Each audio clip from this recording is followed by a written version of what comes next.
Jadi abang ini tiba-tiba di saat kami udah di puncak Endu itu ya, di puncak Bukit Endu, tiba-tiba abang ini tadi datang menemui kami dengan ngos-ngosan, napas itu udah di ujung leher, datang langsung merangkulku waktu itu. Leh, kata dia gitu sambil ngos-ngosan. Apa bang? Kesurupan. Assalamualaikum warahmatullahi wabarakatuh. Untuk para penikmat kisah misteri, semoga kisah yang akan saya angkat dapat memberikan wawasan baru dalam dunia misteri para sahabat. Gali, mana Gali?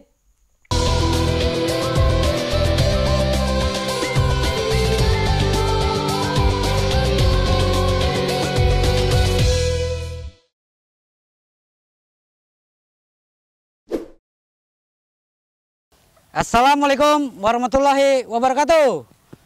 Untuk para penikmat kisah misteri, semoga kisah yang saya angkat dapat memberikan wawasan baru dalam dunia misteri para sahabat. Gali, mana Gali? Bismillahirrahmanirrahim. Apa kabar teman-teman? Apa kabar sahabat? Di part sebelumnya, saya bercerita tentang bagaimana awal saya menjejakkan langkah, bagaimana awal saya bergelut dengan kegiatan pecinta alam. Di tahun 2001, tepatnya aku kelas 1 SMA. Di SMA aku itu ada satu kelompok pecinta alam atau Sispala, siswa pecinta alam dengan nama Dwi Pala. Tapi aku berpikir seperti ini loh. Apakah aku harus ikut ke Sispala ini sedangkan aku sudah bergabung di kelompok pecinta alam Ayah Bapala. Sampai akhirnya aku putuskan aku tidak ikut Sispala ini. Tapi ada satu kejadian waktu itu kebetulan Sispala ini tadi, Dwi Pala, itu ketua umumnya kebetulan masih kakak seniorku juga waktu itu di Pramuka, kakak seniorku, dan waktu SMA dia menjadi ketua umum Dwi Pala, kakak Teddy Martin. Ya, Teddy Martin atau biasa kita panggil Tejo. Hingga pada suatu ketika Dwi Pala mendapatkan undangan untuk event lomba cinta alam. Waktu itu yang mengadakan adalah CSP dan kegiatannya ada di Desa Rindu Hati. Ya. Sampai akhirnya ternyata Dwi Pala kekurangan personil yang bisa ikut dalam lomba itu. Dan Kak Teddy Martin atau Kak Tejo tadi menemui aku. Kita berbicara sebentar, kita diskusi sebentar. Sampai akhirnya Kak Teddy ngajak, "Lih, kamu mau ikut gak lomba di Rindu Hati?" Waktu itu lombanya ada macam-macam, ada lagu alam, ada puisi alam, kemudian ada lomba lintas alamnya juga, ya kan? Dan satu lagi adalah tenda terbaik waktu itu. Karena Kak Teddy ini tahu tentang kompetensiku sebagai anak pecinta alam dan potensiku sebagai anak pramuka yang menguasai teknik-tekniknya, materi-materinya, sampai akhirnya dia mengajak aku dan aku setujui untuk ikut. Singkat cerita, dalam kegiatan itu yang ikut adalah Kak Teddy Martin sendiri, aku, kemudian Dolai, dan satu lagi itu adalah Faisal. Jadi kita orang 4 mengikuti kegiatan itu. Kita ngumpul di sekolah sepulang sekolah hari Sabtu.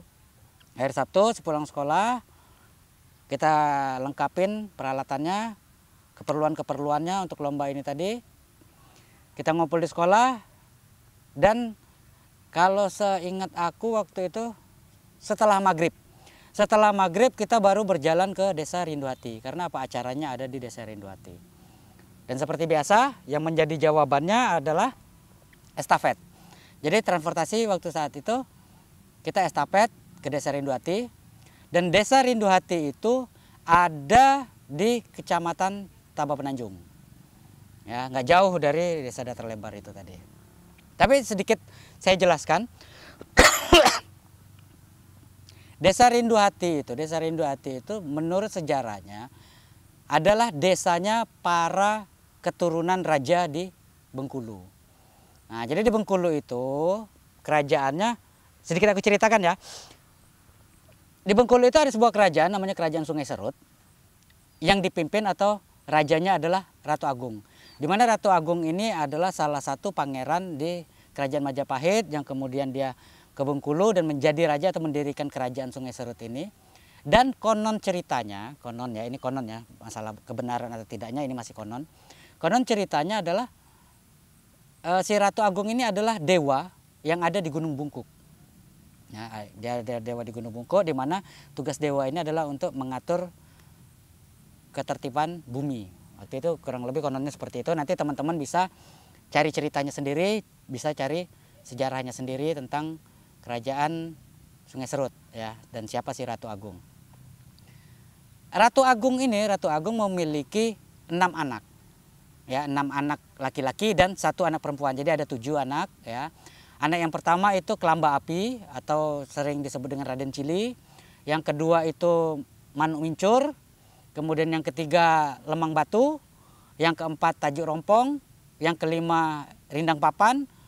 Yang keenam itu Anak Dalam. Dan yang terakhir adalah seorang putri, Putri Gading Cempaka. Dan Putri Gading Cempaka ini punya ceritanya sendiri, punya penggalan kisah yang menarik, dan dia salah satu putri tercantik sejagat raya. Ya kan, dan bahkan kecantikannya pun tersebar sampai ke Nusantara. Balik lagi ke sejarah Desa Rinduati, ya. Jadi Desa Rinduati ini disejarahkan adalah desanya keturunan para raja-raja dari Sungai Serut itu tadi. Karena apa? Ada satu ketika di mana Putri Gading Cempaka yang sudah betul-betul terkenal kecantikannya itu hendak dipersunting oleh pangeran dari Aceh, tapi ditolak. Ya, ditolak dengan alasan tertentu, ditolak, kemudian akhirnya marah, ya. Pangeran dari Aceh ini, dari negeri Rencong ini marah dan menyerang Kerajaan Sungai Serut sampai akhirnya Putri Gading Cempaka dan waktu itu dengan Anak Dalam, kalau tidak salah, dengan kakaknya si Anak Dalam, itu berlari ke Gunung Bungkuk dan sampai berlari ke Desa Rinduati. Ya kan, dimana nanti di Desa Rinduati ini Putri Gading Cempaka berubah nama menjadi namanya Putri Dayang Perindu. Dan itulah asal mulanya Desa Rinduati ini. Ya kan, karena nanti di atas itu juga di Desa Rinduati itu akan ada 3 situs yang menyatakan ini adalah betul-betul tempat pelarian dari Putri Gading Cempaka, yaitu yang pertama ada batu bentuk kapal, ya. Jadi ada batu itu bentuknya kapal bersandar di Sungai Rinduati atau air Rinduati. Kemudian di situ juga nanti ada yang namanya Bukit Endu. Bukit Endu itu adalah situs kerajaannya dari Sungai Serut itu sendiri, tempat si Putri Gading Cempaka melakukan pelarian. Dan yang terakhir ada bukti alamnya adalah Telaga Dayang Perindu. Dan itu ada ceritanya sendiri. Tapi nanti aku ceritakan. Aku coba ceritakan dulu perjalananku waktu hendak ke Desa Rinduati. Kita berangkat dari Kota Bengkulu itu setelah maghrib, ya, kita estafet. Estafetnya itu juga di Desa Sukamerindu. Dari Desa Sukamerindu kita langsung terabas ke Tabak Penanjung. Di simpang Desa Rinduati itu tidak ada transportasi ke dalam. Sampai akhirnya kurang lebih udah sekitar jam 9 malam. Kami lakukan dengan berjalan kaki dari pinggir jalan raya sampai masuk ke Desa Rinduati itu kurang lebih 4 kiloan. Kurang lebih 4 kiloan kami berjalan. Mungkin menurut teman-teman ini adalah perjalanan yang normal. Tapi tidak dengan aku. Di sini ada kelucuan-kelucuan yang aku hadapi. Ada satu fenomena-fenomena gaib yang aku hadapi. Apa? Jadi di saat aku mulai berjalan, mulai menapakkan kaki masuk ke Desa Rinduati, ya, kita di perjalanannya itu diawali dengan mendaki. Itu aku melihat ada iring-iringan pawai seperti orang-orang dari kerajaan zaman dahulu. Ya, dengan membawa tombak, ada yang membawa pedang, ya. Itu berjalan mengiringi kami yang berempat tadi, ya, Kak Tejo, aku, Dolai, dan si Faisal ini tadi. Kami diiringi oleh mereka dan aku sendiri nggak tahu maksudnya apa. Kenapa kami diiringi oleh mereka? Jadi seperti kami itu dikawal masuk ke desa itu. Tapi aku pikir ya inilah cara mereka menyambut kami. Aku pikir inilah cara mereka menegur sapa kami. Dan alhamdulillah di saat kami ucapkan salam, di saat kami mengucapkan permisi, kami disambut. Sampai akhirnya kami nyampe di lokasi. Waktu itu ada lapangan, ya, di dekat Desa Rinduhati itu ada lapangan. Dan di situ adalah bumpernya, ya, bumper kegiatan waktu itu di situ. Waktu itu ketemu dengan Kak Siswanto sebagai ketua panitia. Kita registrasi, kita bilang kita dari Dwi Pala, pengen ikut lomba gini, bla bla bla bla bla bla bla bla.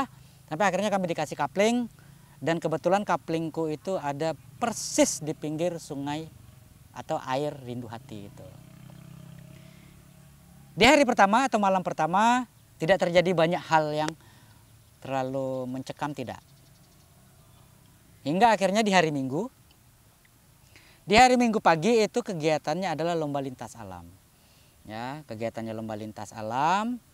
Kita start waktu itu kurang lebih jam 8 pagi dengan tim-timnya, ya kan. Dengan target rute, ya, dengan target rute yaitu adalah tiga objek wisatanya ini tadi, 3 situs itu tadi, ya. Jadi perjalanan pertama kita akan mengejar target Batu Kapal, ya kan. Mengejar target Batu Kapal, kemudian nanti akan dilanjutkan mengejar target danau atau Telaga Dayang Perindu. Dan yang terakhir adalah targetnya adalah Bukit Endu. Berjalan, kami hadapi dengan keceriaan, suka duka bersama, dengan kembali lagi seperti biasa kita teriakan yel-yel kita untuk semangat, ya kan. Dengan segala ilmu yang kami punya, dengan segala kemampuan yang kami miliki, kami berusaha untuk tetap solid. Apapun itu yang terjadi, kami tetap solid. Ya. Sampai kita di Batu Kapal, situs Batu Kapal, dan alhamdulillah di situs Batu Kapal makhluk-makhluk gaib ini banyak, penampakannya banyak. Ya, walaupun ini kejadiannya adalah di siang hari atau di hari terang, ternyata mereka konsepnya tidak seperti manusia, ada siang dan malam, tidak. Kembali lagi mereka memang betul-betul tidak mengenal siang, tidak mengenal malam. Kapan mereka mau muncul, muncul. Kapan mereka mau wujud, wujud. Ya. Di Batu Kapal itu, aku melihat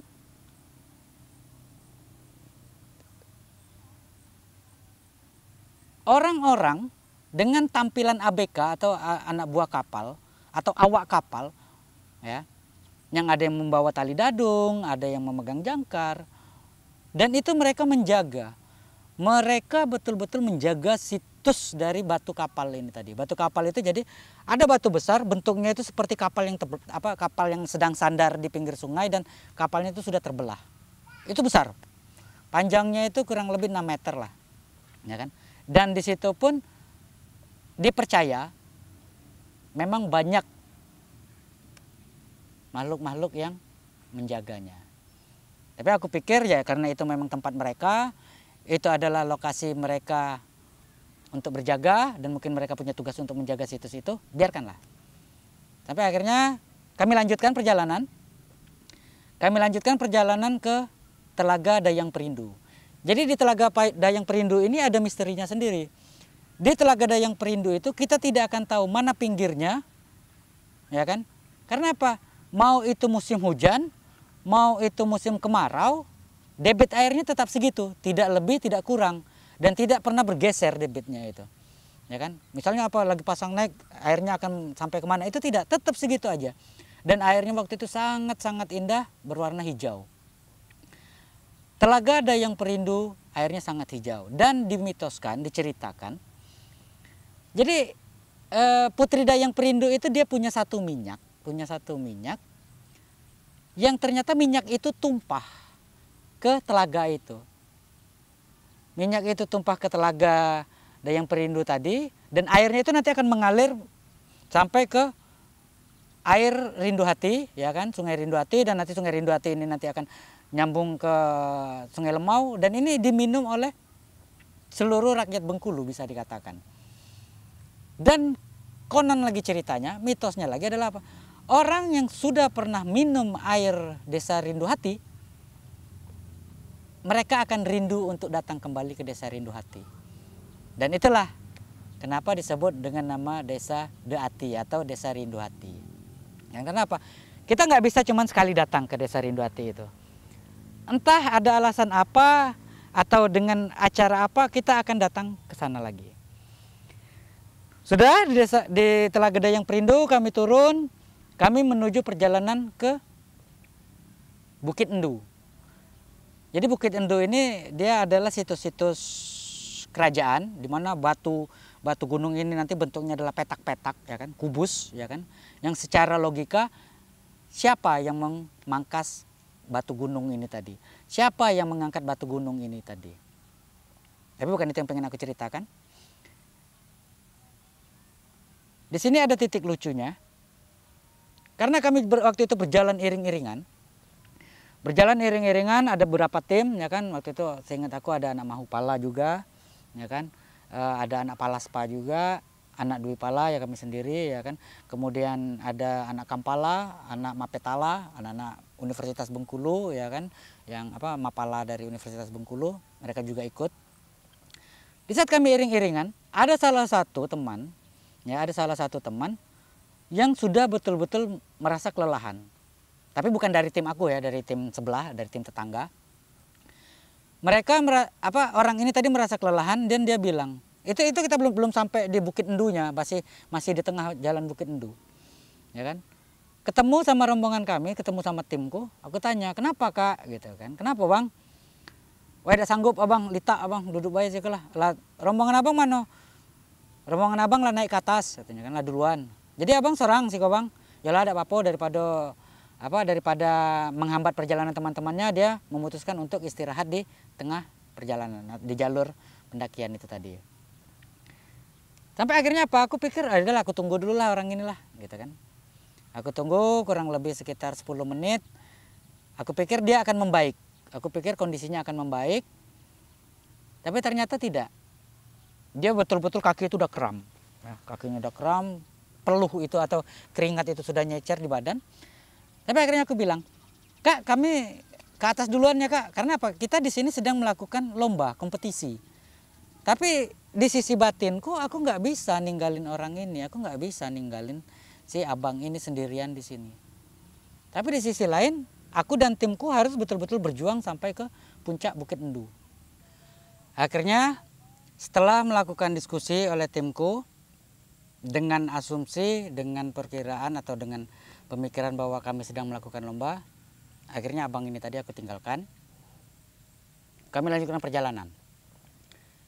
Tapi ternyata Bukit Endu itu tidak seperti yang kami perkirakan pada awalnya. Jadi dalam kegiatan kami itu, dalam kegiatan lomba lintas alam itu ternyata ada bentuk warga sekitar, jadi putri-putri daerah dan putra-putra daerah di situ, warga setempat, ikut meramaikan kegiatan ini tadi. Ikut meramaikan kegiatan ini, mereka ikut berjalan pada kami, ya kan, ikut mengiringi kami. Dan terjadilah suatu kejadian eksistensi dari makhluk astral. Salah satu dari warga setempat, waktu itu wanita, kurang lebih berumur 15 tahun, masih cukup gadis, ya, masih belia, kesurupan. Pas di tengah-tengah Bukit Endu itu tadi, itu kesurupan orang itu. Dan kesurupannya itu, dia di dekat abang yang tadi istirahat. Kenapa kami bisa tahu? Jadi abang ini tiba-tiba di saat kami udah di puncak Endu itu ya, di puncak Bukit Endu, tiba-tiba abang ini tadi datang menemui kami dengan ngos-ngosan, napas itu udah di ujung leher. Datang, langsung merangkulku waktu itu. Leh, kata dia gitu sambil ngos-ngosan. Apa bang? Kesurupan, kata bang tuh. Siapa kesurupan bang? Di bawah ada orang kesurupan. Jadi rasa takut abang ini tadi, rasa takut dia terhadap orang yang kesurupan ini tadi memberikan kekuatan baru, memberikan suatu power, sampai akhirnya dia lari ke atas, bukan lari ke bawah malah lari ke atas nyusul kami si abang ini tadi. Dia nyusul kami ke atas dan melaporkan kepada panitia yang di atas waktu itu. Sampai akhirnya apa? Ada instruksi bahwa kami disuruh turun. Udah turun. Karena apa? Ada yang kesurupan di pertengahan Bukit Endu itu tadi, di jalur itu. Dan kami harus mengevakuasi mereka. Harus mengevakuasi yang kesurupan ini tadi. Betul, kami semua turun, ya kan? Dengan kepanikan kami, geger duer lah pokoknya di sana. Kami turun. Cek sambil berlari waktu itu. Ingat betul, aku sambil berlari turun. Wanita itu betul-betul kerasukan. Tapi konsep kerasukannya adalah wanita ini tadi dipeluk oleh satu sosok gaib. Dan yang aku lihat, sosok gaib itu wujudnya seorang laki-laki berbentuk seperti hulu balang. Hulu balang itu hulu balang itu adalah satu punggawa dengan pakaian kerajaan Bengkulu waktu itu. Ya, dengan pakaian adat khas Bengkulu kerajaannya, dipegang si wanita itu tadi, merancau atau ngoceh-ngoceh nggak jelas, ya kan, dengan bahasa Rejang waktu itu. Dan aku sendiri nggak tahu bahasa Rejang itu seperti apa, karena aku memang tidak paham bahasa Rejang, dan aku hanya bisa melihat. Sempat ada beberapa orang panitia yang mencoba untuk menetralisir si wanita tadi, yang warga tadi, yang kerasukan tadi, tapi ternyata nggak bisa. Tidak bisa dikendalikan di sana, tidak bisa dinetralisir di sana. Sampai akhirnya kami mengambil inisiatif, karena kami waktu itu anak pecinta alam semua, kita bikinin tandu. Kita cari bambu yang lurus-lurus, ya kan. Kita bikin tandu seadanya atau tandu darurat. Kita ikat. Si cewek ini tadi kita ikat di tandu, dan ini harus dibawa ke bawah, ini harus dibawa ke bawah. Ada satu kelucuan, ada satu unik gitu loh. Kalau menurut aku unik. Kenapa? Kita anak pecinta alam, ternyata tidak semua anak pecinta alam itu paham dengan yang namanya alam gaib. Tidak semua anak pecinta alam mengerti dengan yang namanya urusan astral. Mereka jadi teman-teman ini bukannya bantu menolong, ya kan, membantu mengevakuasi orang ini, tapi malah mereka panik. Dan di saat panik itulah, di saat kepanikan ini muncul, senang, para gaib tertawa dengan kepanikan manusia. Mulai menghasut. Dan akhirnya apa? Semua turun dengan cara berlari. Jadi kita tuh akhirnya kejar-kejaran. Kita kejar-kejaran dengan tim yang membawa tandu si wanita kerasukan ini tadi. Ya kan, kejadian itu kurang lebih udah sekitar jam 5 sore. Ya, sekitar jam 5 sore. Kita berlari, dan sedikit aku jelaskan, di jalur pendakian ini nanti kita akan melewati kebun kopi orang, ya kan, kebun kopi warga. Kemudian kita juga akan melewati sawah, ya kan, sawah warga, yang kebetulan waktu itu sawah ini baru sudah panen. Wah, jadi ini ucar-kacir nih, kami ucar-kacir. Lari, tidak lagi ngikutin jalurnya. Waktu masuk ke kebun kopi orang itu kami udah mulai cari jalur masing-masing. Kami cari jalur masing-masing sampai akhirnya apa? Kami banyak merusak batang kopi dari warga ini tadi. Dan yang terjadi sama aku apa? Kalau di kebun kopi itu aku tidak terjadi apa-apa. Kejadian yang sama aku adalah tim kami di saat lari di sawah. Nah, ini pas sudah sampai sawah. Berlari di sawah karena kami ingin potong kompas, kami ingin cepat sampai. Melompat-lompatlah kami di pematang itu tadi. Dan si Faisal waktu itu, tanpa sengaja, dia karena pengen cepat lari, dia tidak melewati pematang, tapi dia langsung melewati sawah-sawah itu tadi. Tengahnya sawah itu tadi, tidak melewati tegalan. Dan tanpa dia sadari, dia sedang masuk ke dalam jebakan di sawah itu. Dan betul, dia berlari, tiba-tiba dia masuk ke dalam lumpur. Masuk ke dalam lumpur itu kurang lebih sepinggang lumpurnya itu. Dan ternyata itu adalah kubangan. Jadi saat kami udah lari, ternyata Faisal ini tadi ketinggalan. Dia terjebak di lumpur itu tadi. Dia hanya teriak-teriak, le, tolong le. Akhirnya aku balik lagi. Pas di saat aku mau menolong si Faisal ini, kalau aku sendiri yang menolong, kemungkinan aku juga akan terjebak di dalam lumpur itu tadi. Tapi ternyata apa? Ada pertolongan gaib kepada Faisal ini tadi. Pertolongan gaibnya adalah apa? Faisal ini seolah-olah diangkat oleh salah satu punggawa, salah satu prajurit kerajaan di Desa Rinduhati tadi. Diangkat. Dan itu aku hanya cuma bisa pegang tangan dia, pegang tangan Faisal, dan itu seperti enteng aku nariknya itu. Naik, badan penuh lumpur semua. Udah langsung lari lagi. Singkat cerita, alhamdulillah kami sampai ke Desa Rinduhati lagi. Kami sampai di Desa Rinduhati dan kami waktu itu wanita yang kerasukan itu kita taruh di aula, ada aula di desa itu. Dan aku ikut menyaksikan, aku hadir di aula itu. Dan makhluk itu masih tetap memegang wanita itu tadi. Dipegang wanita itu tanpa dia berikan kesempatan untuk bergerak, dan melalui wanita itu si makhluk ini tadi berbicara. Jadi intinya gini, waktu itu ada salah satu putra dari Rinduhati, ya, karena aku tadi bilang bahwa Rinduhati ini konon diceritakan adalah keturunannya para raja di Bengkulu. Itu dia ingin mencalonkan sebagai bupati waktu itu. Sebut saja Pak Amin, ya. Pak Amin hendak mencalonkan diri menjadi bupati di Rejang Lebong. Pak Amin adalah keturunan dari Desa Rinduhati, dan Pak Amin adalah sebagai waktu itu donatur dari kegiatan itu tadi. Sebagai sponsor, ya kan, dengan kegiatan ini tadi Pak Amin yang mensupport dananya. Dan ternyata makhluk ini hendak menyampaikan pesan kepada Pak Amin. Makhluk itu dalam percakapannya, dalam komunikasinya, dia menyampaikan pesan bahwa jika memang ingin menjadi pemimpin, ingin menjadi wakil rakyat, harus bisa bersifat seperti Ratu Agung yang bijaksana.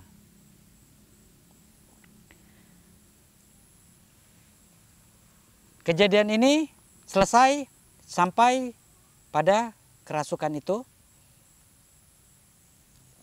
Dan akhirnya pesan tersampaikan, keadaan kembali kondusif, dan kami menyelesaikan kegiatan kami di Desa Rinduhati. Tapi cerita ini tidak selesai sampai di sini. Karena cerita ini nanti akan berlanjut di 1 bulan kemudian kurang lebih. Seperti yang saya bilang tadi, Desa Rinduhati akan membawa kami kembali ke Rinduhati. Itulah arti dari Rinduhati, dan akan saya ceritakan di part selanjutnya, kejadian yang lebih menarik, kejadian yang lebih seru dari ini. Dari kisah ini, yang ingin saya sampaikan adalah apa? Dalam setiap perjalanan, ya, dalam setiap perjalanan itu akan ada suatu hal yang menciptakan sebuah pemimpin. Ada suatu keadaan yang akan menciptakan sebuah sifat kepemimpinan. Karena apa? Aku dari tadi bercerita tentang raja, dan kerajaan. Bahkan sampai ada salah satu putra daerah yang ingin mencalonkan diri menjadi raja. Untuk menjadi seorang pemimpin, dia tidak hanya bisa mencari keputusan dengan baik. Dan dia tidak juga berpikir apakah keputusan itu benar. Jadi tidak hanya baik, tidak hanya benar. Tapi seorang pemimpin harus bisa berpikir yang baik, yang benar, hingga sampai menuju sebuah kata bijaksana. Walaupun itu pahit dia lakukan, tapi itulah kebijaksanaan. Karena apa? Dengan berbicara bijaksana, insya Allah seorang pemimpin akan menjadi adil. Dan satu hal yang harus teman-teman ingat, pemimpin itu dipilih, pemimpin itu ditunjuk, dan pemimpin itu dipercaya. Bukan kalian mengaku bahwa diri kalian adalah seorang pemimpin. Karena apa? Di saat kalian mengaku diri kalian adalah pemimpin, di saat itulah kalian mulai yang namanya mengagungkan diri sendiri, mengkultuskan diri sendiri, hingga kalian dan hingga teman-teman lupa arti dari kebijaksanaan, teman-teman lupa arti dari keadilan. Biarlah misteri akan tetap menjadi misteri. Tetap mawas diri bahwa selain kehidupan nyata, ada mereka yang tak kasat mata. Ikuti cerita selanjutnya hanya di Galih. Mana Galih? Wassalamualaikum warahmatullahi wabarakatuh. Cukup?